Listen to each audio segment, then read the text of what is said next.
Thanks for downloading this episode from Teachers Talk Radio. You can find the full schedule and listen back to all our shows at ttradio.org. Enjoy the podcast. Hello, everyone, and welcome, Carl, and welcome to our audience to Points of View. It's another Sunday morning. So just to start, a word from our sponsors. So Kialo, Bet Award-winning Kialo Edu is the 100% free tool for thoughtful, inclusive classroom discussions. Students can instantly and simultaneously create an interactive map of a discussion, deepening their subject knowledge and enhancing their critical thinking skills. Over 1 million educators and students are already using Kialo to make the world a more thoughtful place. Join them today at kialoedu.com. And John Catt, this show is brought to you in partnership with John Catt Educational Publishers of professional development, books and resources that support great teaching and learning in schools around the world.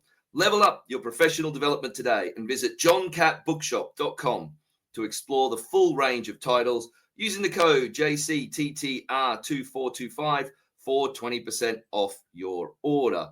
Welcome, Carl. So our first topic today, there's numerous news articles reporting on this. I think it started with an article in the Telegraph, but our headline is ex-Ofsted boss. So we're talking about Amanda Spielman, of course, if you're unsure, says education secretary wants to please unions. And this is the ongoing argument about the new schools bill, the Children Wellbeing in Schools bill, to give it its full title, the changes there, and Spielman coming out against it, and then quite a vehement response from the education department towards Spielman, which she says sounds like it was written by the education unions. I'll start. So it's you and me just for the moment. Carl, what are your thoughts on this? Well, it sounds like Amanda Spielman has been spending too much time in the company of the last government, whose approach was obviously not particularly successful when it comes to school inspections. I think she's trying to repair her legacy, Dave. Truth is, the last framework was a disaster. Ofsted has gone through an existential crisis. She has left under a cloud because the whole Ruth Perry debacle was, so awful. Everybody's heart goes out to Ruth Perry's family and to her sister. Hello, Tajinder. Hi. And I think it's fair to say it exposed what had been for a long time known to school leaders that the system was wholly dysfunctional and was causing way more harm than good. She's trying to defend herself by saying, the changes are actually not needed, and actually what's going to happen is it'll make things worse. Well, if I was looking for opinions on how to reform Ofsted and make it better than it has been, the last person that I would go for information and advice would be Amanda Spielman, who I think... That's really unfair. It's really genuinely unfair because you're launching an ad hom on her, and that's just wrong. Look, for a start, yes, the Ruth Perry thing was utterly awful. It's utterly awful that any leader would find themselves in that position. However, you know as well as everybody else that the Samaritans themselves say that you cannot pin it on one reason and one reason alone. They say it explicitly. So for you to do it again is to go against every single bit of advice that we know that we should take care of when we speak about anything related to suicide. Sorry, not having it. Secondly, Amanda Spielman did not do just bad things. She did an awful lot of good as well. And the fact of the matter is, yes, it's a shame that marred the end of her term, but it doesn't mean that she never gets to have a say on anything anymore. That's not how this works. Other Ofsted chief inspectors did much worse things, like, for example, previous ones who said things like, we should just sit around making lessons more fun for the children. That was much more harmful than anything in my Who said that, Tajinder? There was a previous one who did, trust me. What, Michael Wilshaw? Sorry? I was going to say, Tadji, that doesn't sound like anything Michael Wilshaw would say. I'd have to go back and check. Who was the second Ofsted? It was a female one. Who was the second one? It was definitely one of them. Okay. I don't know. Going back to the 2000s, and I think that quote, I would need to verify that because I think I've heard it before, but I think that's been regularly debunked, Tajinda. I think we need to check. I think it became that well, since we don't know who it is, and since we don't know the provenance of it, I think we need to be careful. You're saying that Amanda Spielman now doesn't get to have a say. Again, you're rewriting history here, Carl. You're rewriting it because you're saying that nothing she did was good and that she has no right to say anything. Yes, she does. Okay, I mean, I heard someone talk about Ofsted. There was like a thing like coming in. Like I ran in, I turned the camera on, I got a microphone on. I was like, I've got to get involved in this conversation. Come on now. I mean, sorry, Tom. What were you going to say? No, I was just going to say that so the way I look at it is this, right? The coroner at the what would you call it, inquiry or whatever you want to call it, into the death of Ruth Perry. They basically concluded that the Ofsted inspection, the Ofsted system contributed to a great part to her death. That's what they concluded at that inquest. Now, for me, after that point, I think that the way things went after that point with regards to Amanda Spielman, I don't think she showed any contrition, any real contrition after that point. And I also think that now she's obviously left as chief inspector. Martin Oliver's come in. And I just feel like it just feels sort of arrogant to come out and start telling Bridget Phillipson how to do her job properly, or how unions are sort of directing what she does and everything else, when it didn't feel like Amanda Spielman was listening. I mean, Julia Waters was coming out with doing all these interviews at the time, and I was watching it going, why don't you just sort of talk to her like human to human? And I just felt like a lot of it, she was in her own world. And so now I just, there's something for me that I don't agree with about sort of attacking. It's not whether I agree or disagree with Bridget Phillipson. It's not even that. It's the fact of like, who are you to say that? Like, do you understand? Like, the thing is, I look at it and I go, you failed as a chief inspector. That's my opinion. That's how you failed as chief. I get what you're saying. I get what you're saying, Todd. Yeah, go on, sorry. Oh, she failed completely. No one's ever failed completely. That's not what's happened, right? There are things you may have liked, things that you may have disliked. And Tom, you dislike Ofsted. You dislike the whole thing. I agree with that. And I'm not here to defend Amanda, like, no matter what. So I think there are things that she could have done differently and better. And the fact of the matter is everyone can. But the idea that she's no longer allowed to have an opinion is ridiculous. Secondly, Bridget Phillipson does need to be told how to do her job, given that she doesn't seem to know what to do. I mean, look, it's an open secret. The unions are running the show, right, behind the scenes. No, that's not true at all. It's an open secret, Carl. Everybody knows it. Everyone can literally name the unions who are writing the business. As a member of she can't talk about it because she doesn't know her own bill. She doesn't know her own bill. Can I answer that point? And then she stands up to do ad homs on people. Like, this is literally how this I'm going to answer that point, Tarjinder, if I may, for a moment. It's open, like I said, it's open, openly people talk about it. All right. I'm going to answer that point, I'm in the middle of nowhere, and I still know this is I'm going to answer it whether you let me or not, because I think I need to. First of all, as a member of one of the most prominent school teacher unions, leader unions, and a former member of the council, I can say most wholeheartedly, and I know from the inside, that the idea that the education secretary takes her notes from that particular union and what they say is about as far away from the truth as it's possible to be. If it only was, then I think we'd be in a better state, but that's not the case. Secondly, to say that it's an open secret and then to talk about a highly subjective interpretation, I think well, shall we say, mischievous? I would argue. Number one, there isn't a secret there. There's no evidence to support that at all. Number two, whatever you might think about Bridget Phillipson, to say that she's in the pay of the unions or somehow in the direction of the unions is just absurd, because apart from anything else, Tajinder, I'm sure you'll be aware of the reaction to the unions to the proposals by Ofsted, and I know it's not directly from Bridget Phillipson, but the proposals by Ofsted to reform the inspection. But it's not direct from Bridget and Phillipson. then the reaction of the union. If I can just finish, The unions write it. If I can just finish, the reaction of the unions to the reaction of the unions to the suggestions for reforming Ofsted and the accountability measures has been about as hostile as it possibly could be. So it would be stretching the point.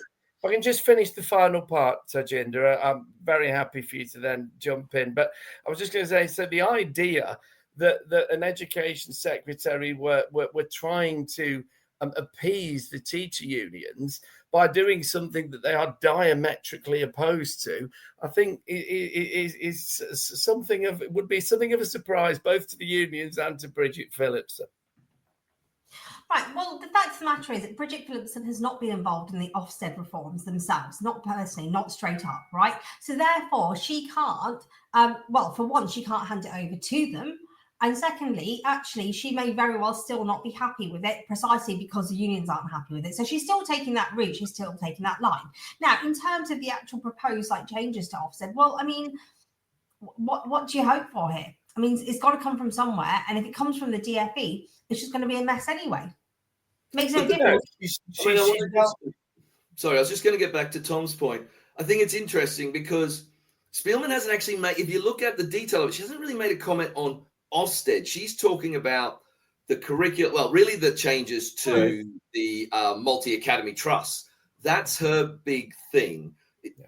Ofsted is a separate beast. And yes, there's been a lot of criticism of that, from, everybody, not just the unions, from principals. It seems to be that the changes they've made just aren't cutting it. But I guess getting back to what you were saying, Tom, are you saying that Spielman just has no right to comment on anything? Even if it's not Ofsted, she's sort of done her dash, even if it's talking about everyone has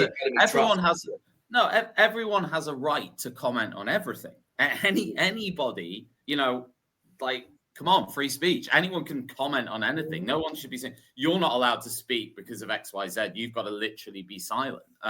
That's not what I'm saying. I'm saying that I'm just commenting on her comments.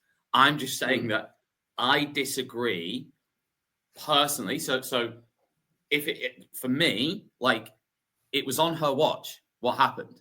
I don't really, care whether she thinks it was anything to do with her and whether she thinks that, whatever, she disagrees with what the inquest said and all the rest of it. It was on her watch what happened. It was, and it did happen. And therefore, this is more a personal point of view rather than anything else, because everyone else is entitled to what they think. For me, I just think I don't see much contrition in this whole thing of attacking Bridget Phillipson. I didn't see, people, politicians didn't attack Amanda Spielman when she did those interviews after it all happened. All the podcast interviews she did. She went on BBC with Laura Koonsberg. She went on this. She went on that. She didn't show any contrition. I didn't see sort of anybody from the political elites attacking her and laying into her. They were all silent. I didn't like that. I thought they should have, but they didn't. But now she's I don't know. It just. No, far from it, Tom. I think you're absolutely right, if I may say. I mean, in fact, what happened in the immediate aftermath was she doubled down on the fact that the approach of the inspectors was correct, and it was only in the inquest and in the verdict that the judge gave that it then became clear that doubling down was, certainly in the view of the judge, to be a little bit tone deaf. And since then, she hasn't shown any contrition, and she has been quite outspoken in her defense of the previous system. And she does have a right to a view, like everybody does. I never suggested she doesn't. And neither am I giving a personal ad hominem attack on her as an individual in terms of her characteristics. I'm saying that what she was justifying, and the fact that, as Tom said, she was overseeing Ofsted at a time when an awful thing happened and a lot has changed since then and has had to change since then.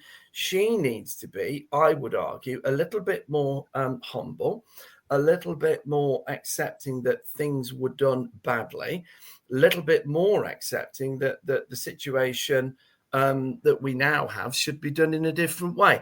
But also, if I may add, Dave's point is fair, that she was actually talking about not the Ofsted framework in itself, but the bill and the academy freedoms. And, but the only reason that is the case is because she said she wants to let Martin Oliver get on with the job, and she doesn't want to make difficulties for him. There's not actually any other reason she's not talking about Ofsted. She'd love to pile in and say the changes are crap, and I was better than Martin. I'm sure. I'm being a bit. Every single person who does a role like that is going to say the exact same thing. Like education secretary, whatever, right? They're all going to say the exact same thing. So for a start, she's just doing what people do. So let's not go there. Secondly, the coroner could still only say that it was part of what contributed to the suicide, not the entire thing. And it is still absolutely sad. But I don't know how much contrition you want from an individual who wasn't personally involved in the actual inspection itself and who had run that system. And it's not like we were having a suicidal week here, people, right? It was one. And it's really awful. It's really sad. And your heart does go out to it. And yes, we did have to consider it, but we're not talking about somebody who this happened to repeatedly. So actually, I don't really know how you're supposed to react in that situation. You may not have liked Amanda's reaction, but equally, I don't think that whether she'd been contrite or not, anybody would have changed their mind on what they were actually saying in terms of whether they liked Ofsted or disliked Ofsted. Right? They would still gone down the same route. It doesn't feel like it's sunk in, though. It doesn't feel like it's sunk in. That's just my personal perception. Happened, Tom. But Tom, it was a really unusual thing to have happened. Come on, wasn't that unusual, Tarjinder. If I can, I think there's 13 deaths. Tarjinder, that it wasn't unusual at all. As a local representative of a school leader union, I can tell you that many school leaders are in a very dark place as a result of Ofsted inspections, which for all sorts of reasons they feel were inappropriately conducted. Over the last few years, particularly over the period that Amanda Spielman was the head of Ofsted, many members were. Tom cites, and it's on, we don't know for sure, but there is a suggestion of 13 suicides. And I know that there are many others that contemplated it and got into a dark place. So to say it's only one or it was very rare, simply, Tarjinder, is not supported by the evidence base. That are out there, are they? They're not statistics that are out there. They sort of are, because I'm going to give myself a bit of a plug. If you go to the person I interviewed who did his PhD on the history of Ofsted, but that doesn't go up to Spielman, so it has a long tail, and we can't just. So you are right in a sense, just to focus on her. I guess just getting back to it, I've sort of got just two ideas that came up.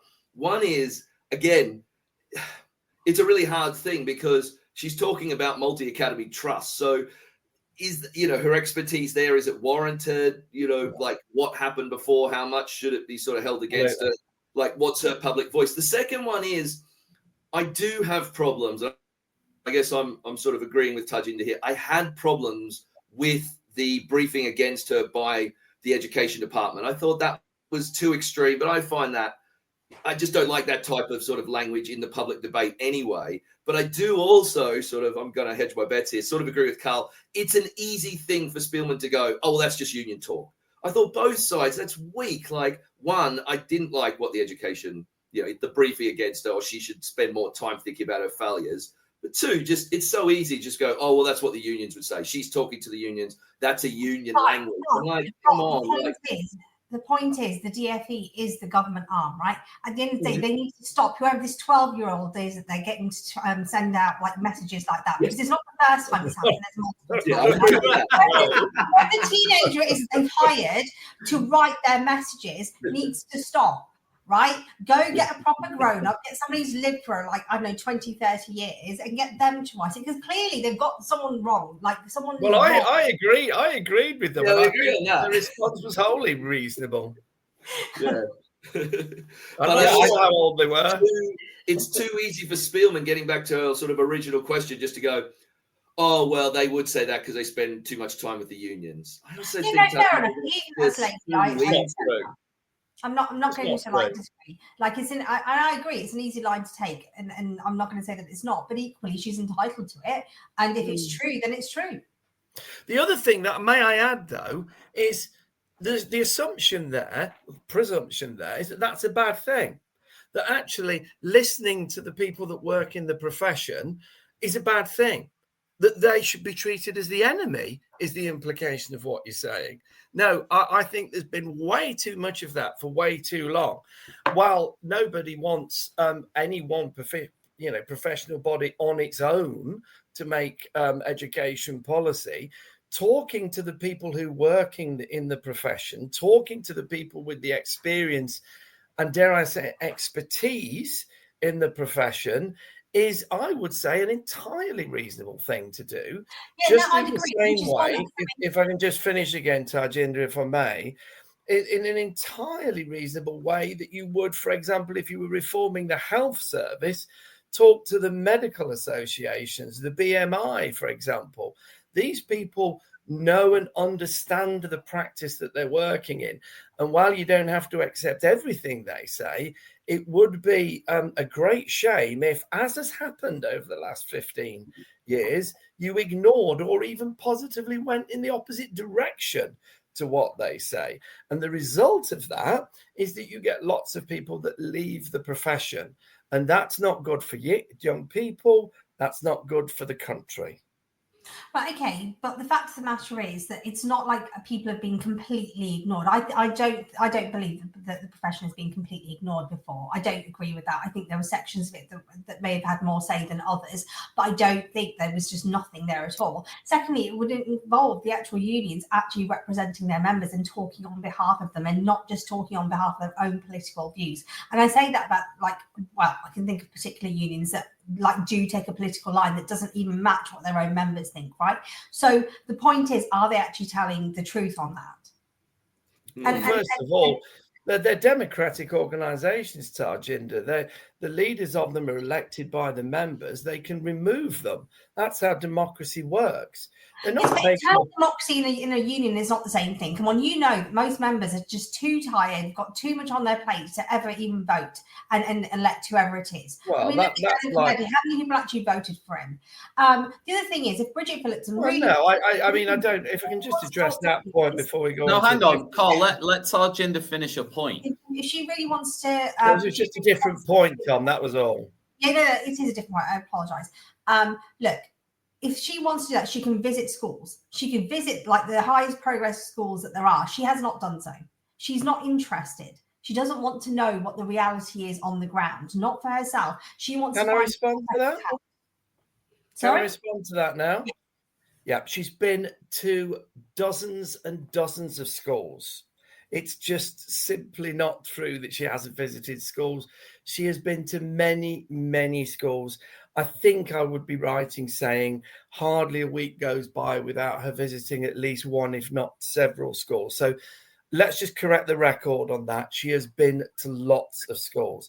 Secondly, one of the great things about Bridget Phillipson and the current cabinet, I may argue, is that nearly all of them, and Bridget Phillipson in particular, attended a state school. And that's the first time. Get real here, Carl. That does not make you a better person. Hang on a minute, because they only get influence. So just let me finish my point. They only get the Department for Education only really has any influence over the state education system.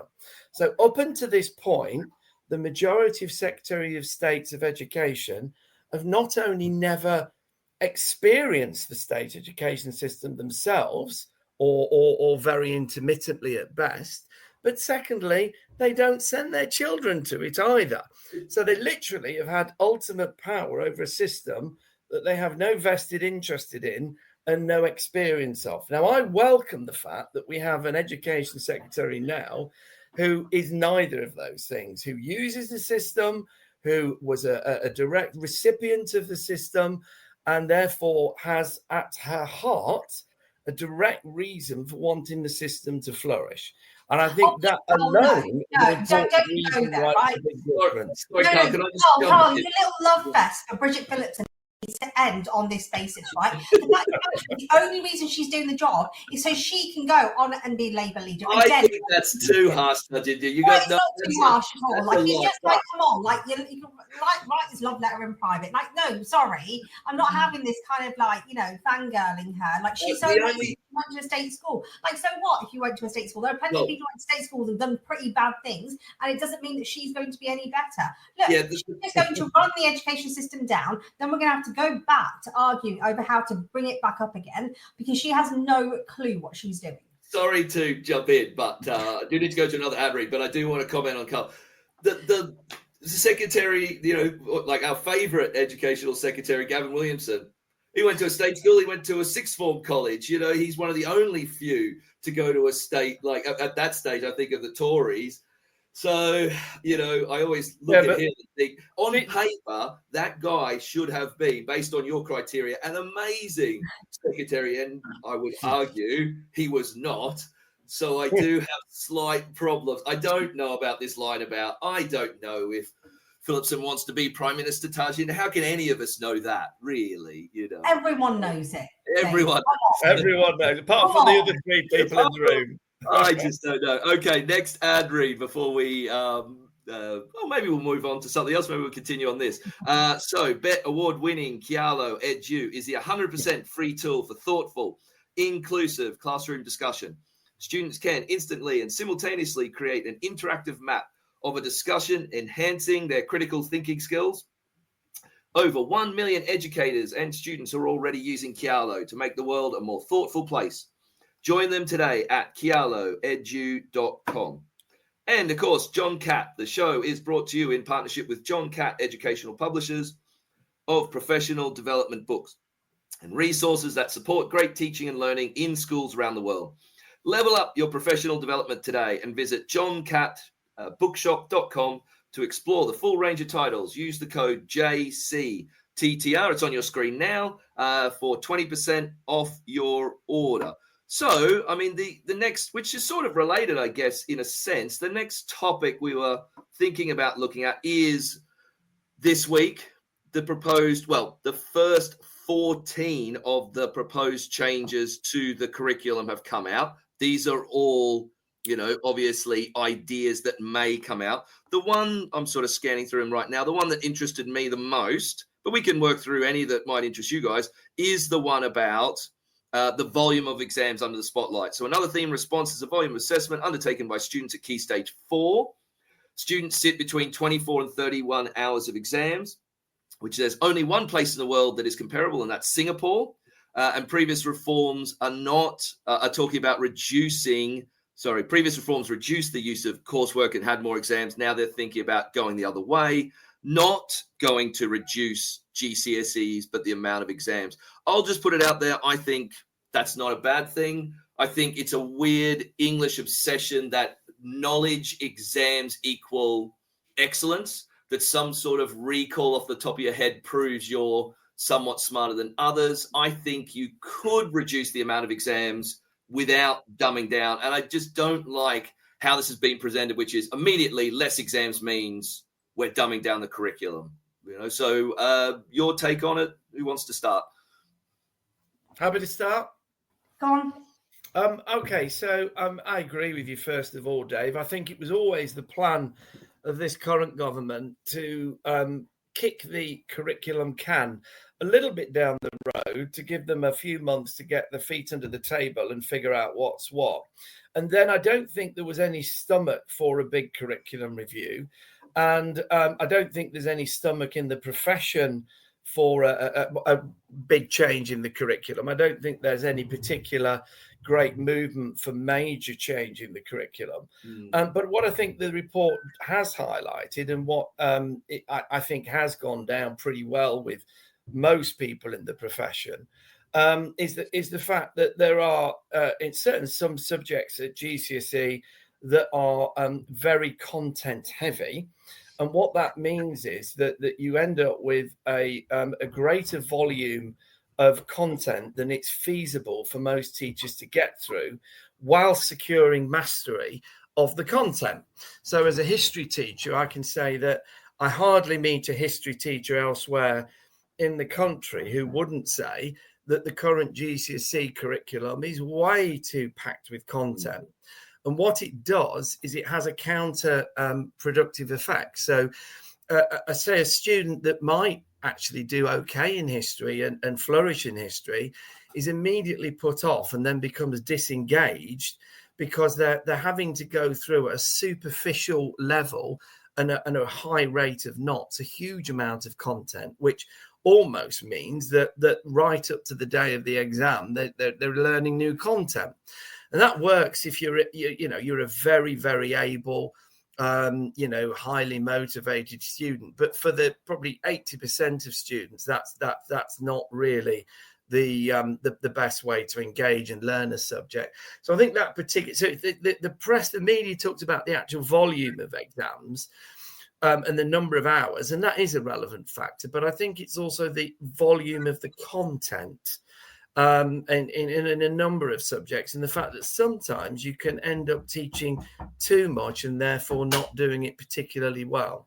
And I would say, sorry, Tajin, just to jump in, so I know you've probably got a lot to say, but it's having an effect at A level. I mean, I only teach A level. I think the A level's pretty good, but now you could say about the history numbers going down at A level, there's a variety of things in terms of, the humanities courses. But one of the things we're fighting against is just the problems with the GCSE. Students are finding history content heavy, finding it pretty boring, and we're having to fight against that. And I do think it is a factor in the declining numbers. I don't think it's the only factor in the declining numbers of history students at A level, but it is something we're constantly having to mitigate against. It just seems it's a complaint that is just constant. But Tajinder, what are your thoughts on have you had a look at some of the changes beyond this? And I think there are changes that I agree with. So, for example, I agree that we should have less content in some of the areas in primary. I do think that there was definitely a mistake made there because the solution to things not happening in secondary can't be that you just overload primary with content, and particularly because we do understand the importance of knowledge and practice.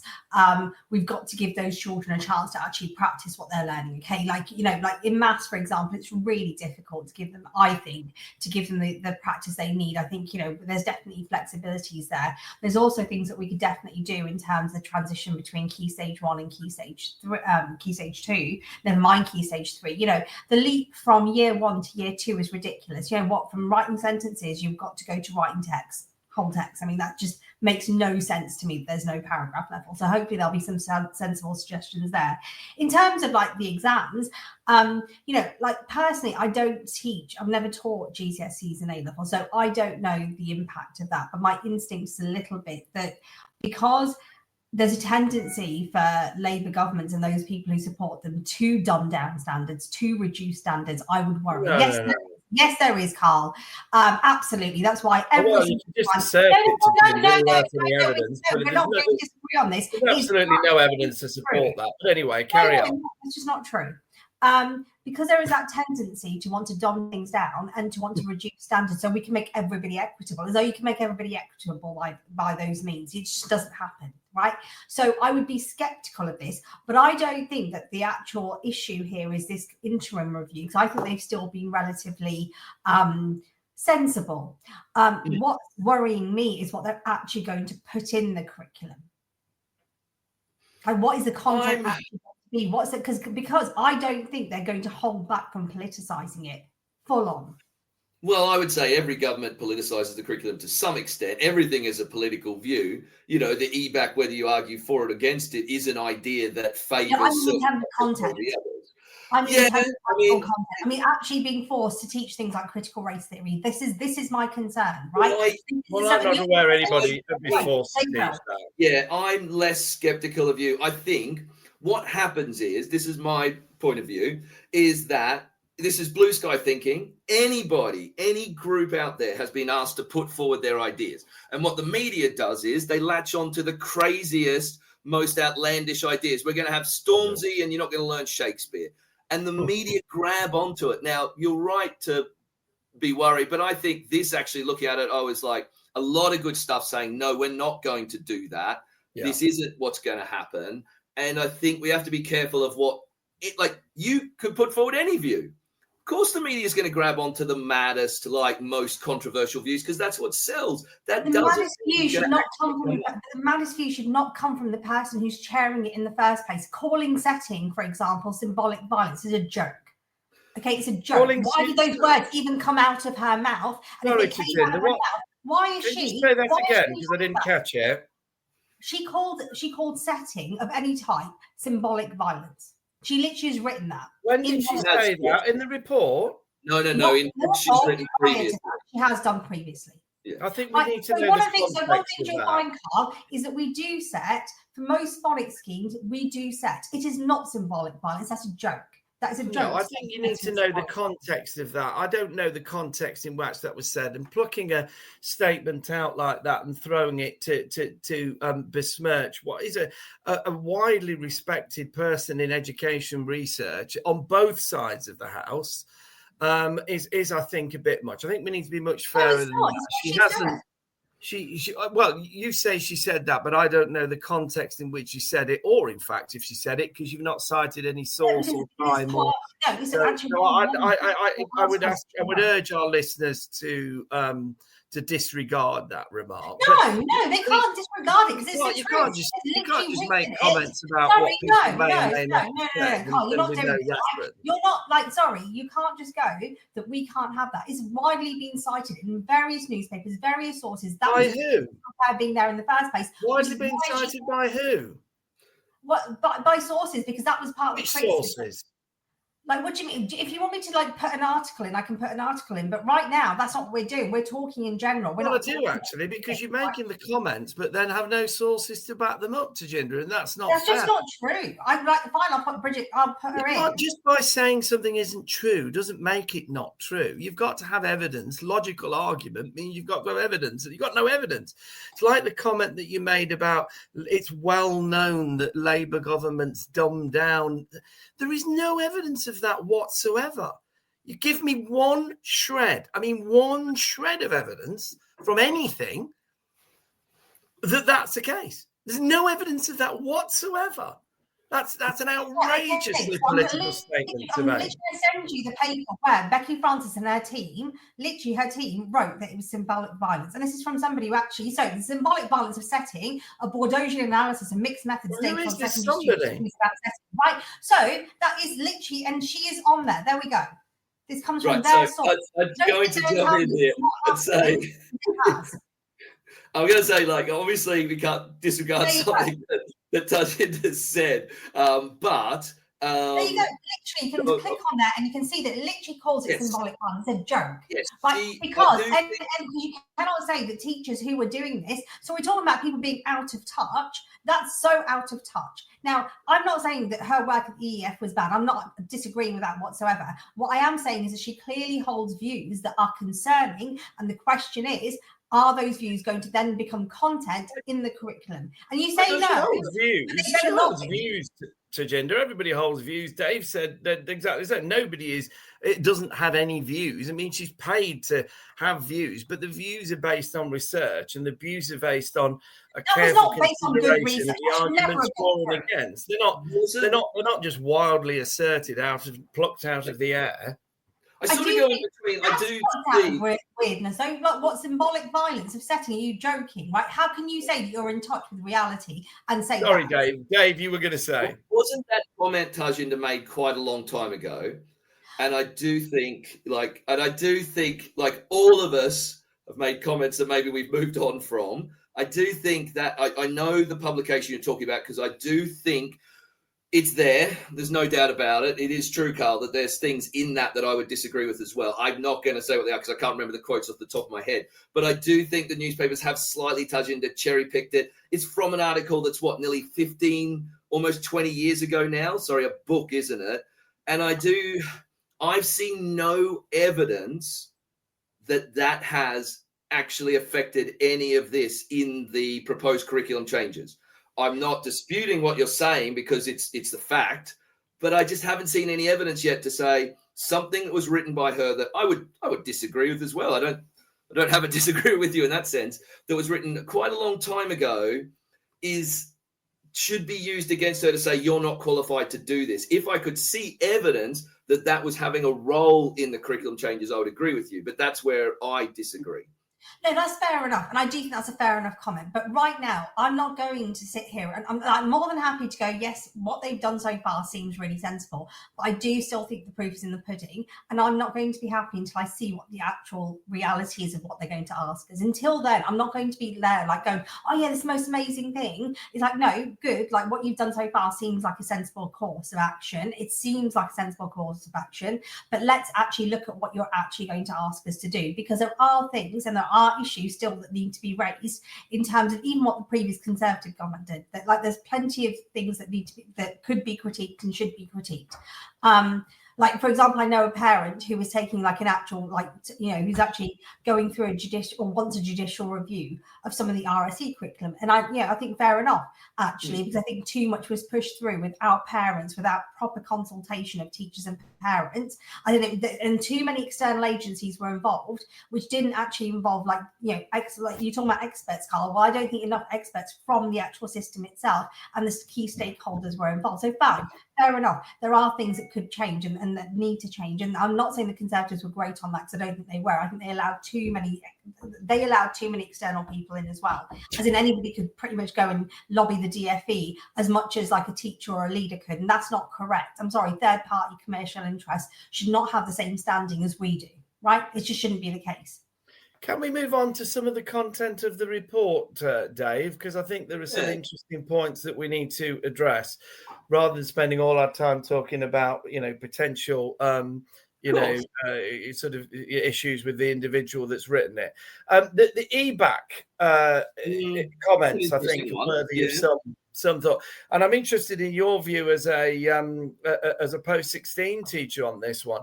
EBAC has most definitely had an influence on choices for students at 11 to 16 level, principally because schools know that if they, or they've known in the past, that if they don't have a sufficient number of students entered for the English baccalaureate subjects, they may potentially be brought down or brought to account for that, either by Ofsted or otherwise. So because it's a stated performance measure in the league tables.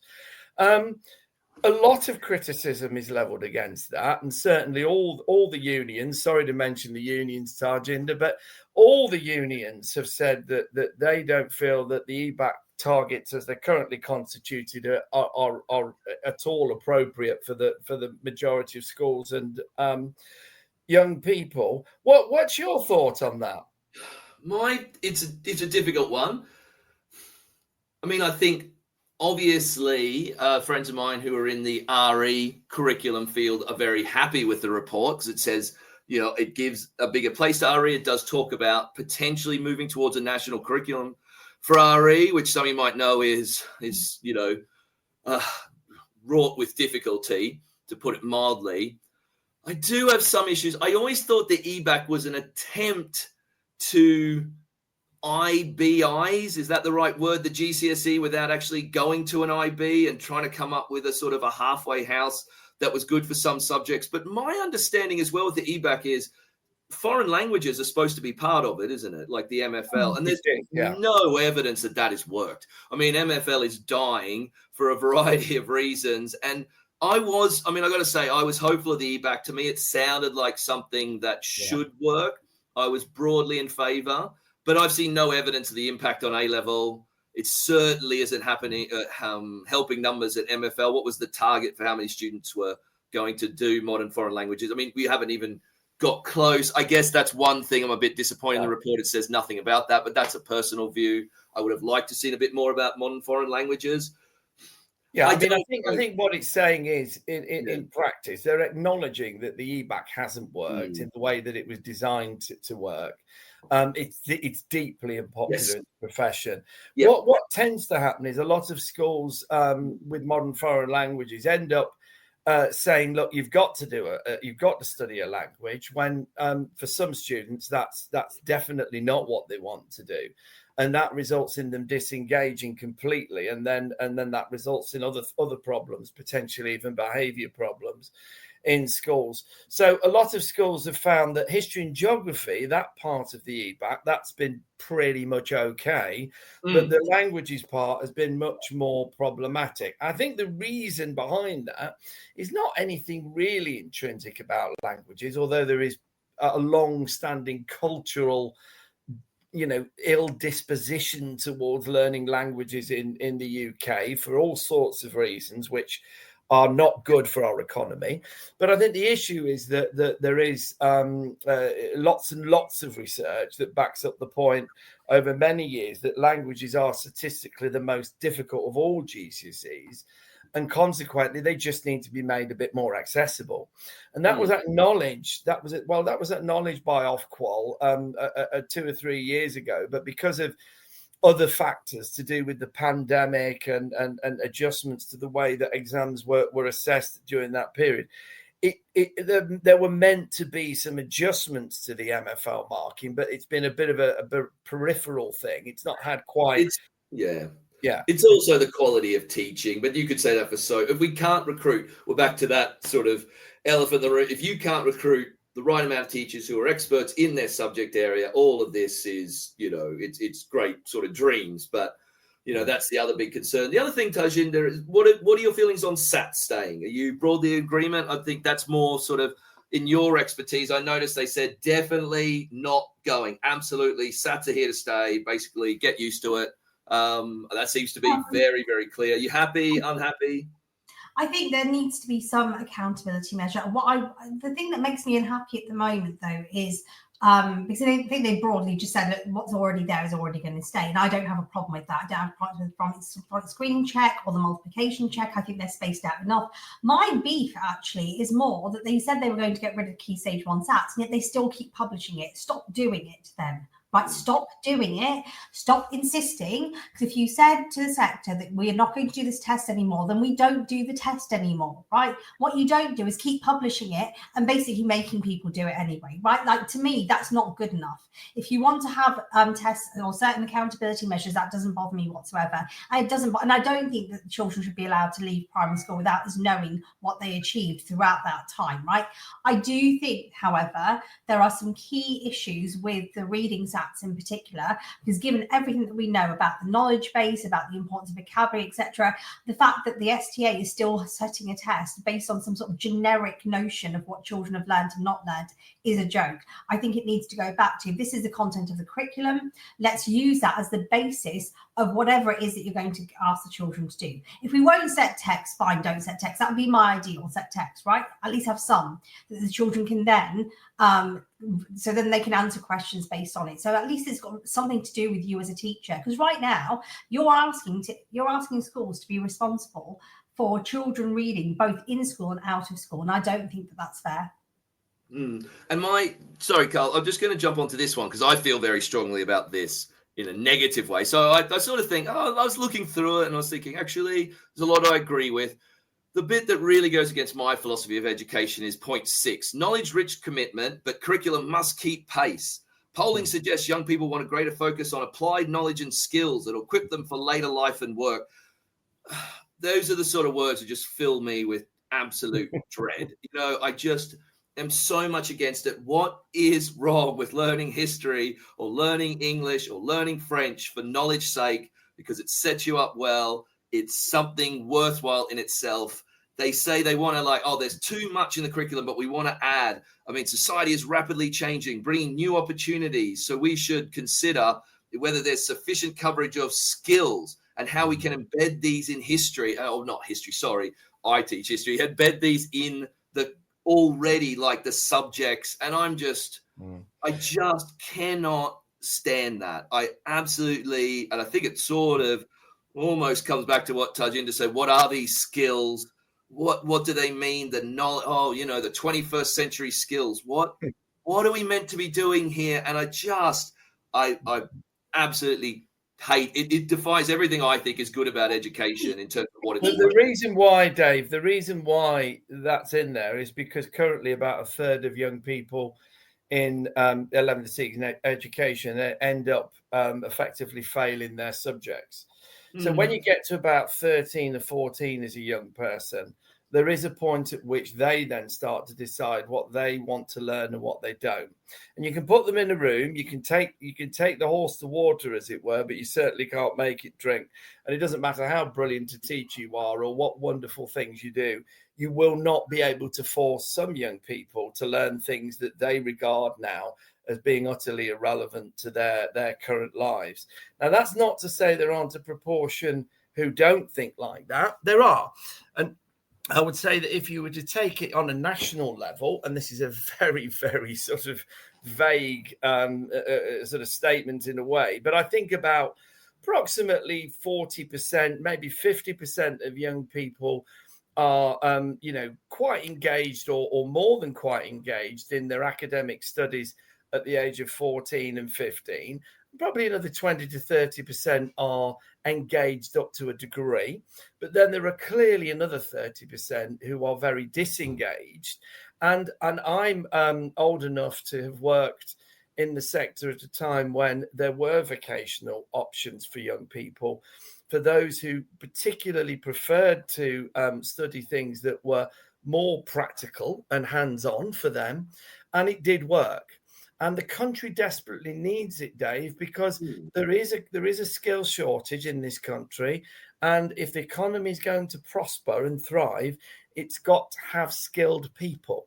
It's got to have people who are well qualified in things that are not just academic, but also in things that are more, training oriented. There's a mix that's got to blend. And I think that what people are saying and have been saying in secondary schools now for really about the last 10 years is that we've gone to a situation where there aren't enough vocational options, training options for those young people that would prefer to go down that route at the age of 14, when frankly they want to, they can do, they would feel validated by doing so and successful, and that would be better for the economy, society, and for the other young people who aren't going down that route. I want to come back to that because there's some things I think we're cross-talking about what the concern. I totally agree, but I don't think that's my concern. What were you going to say, Tajinder? No, I to some extent I agree, but I think my problem is that I feel that we never get vocational education right because we don't seem to actually be behind it. Okay, so I don't have a problem with what Carl's saying, that some people do want to take a different path, and that's I think that's fair. At some point in secondary, that's going to have to happen. I agree with that. I don't agree with it in primary because I think we're just teaching the absolute basics of what we're doing, and I think everybody does need to have that. I don't think we should be making decisions at 5. Sorry, I disagree with that completely about what someone will do for the rest of their lives. However, the way to make vocational education better is not to make academic education worse.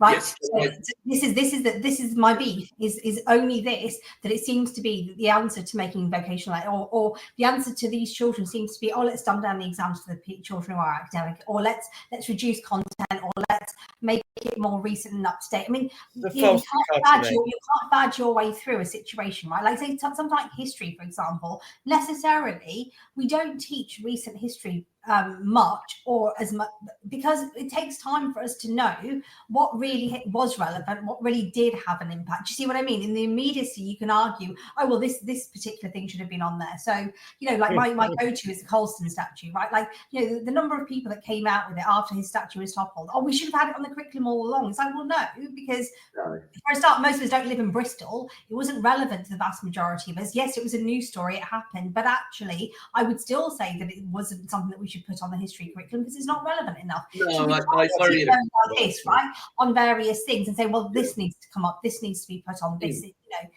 sorry, no, that's not how it works. No, I sort of have 2 points on that. I think I agree with what Carl's saying about the vocational, but that's like vocational education in this country is a massive problem.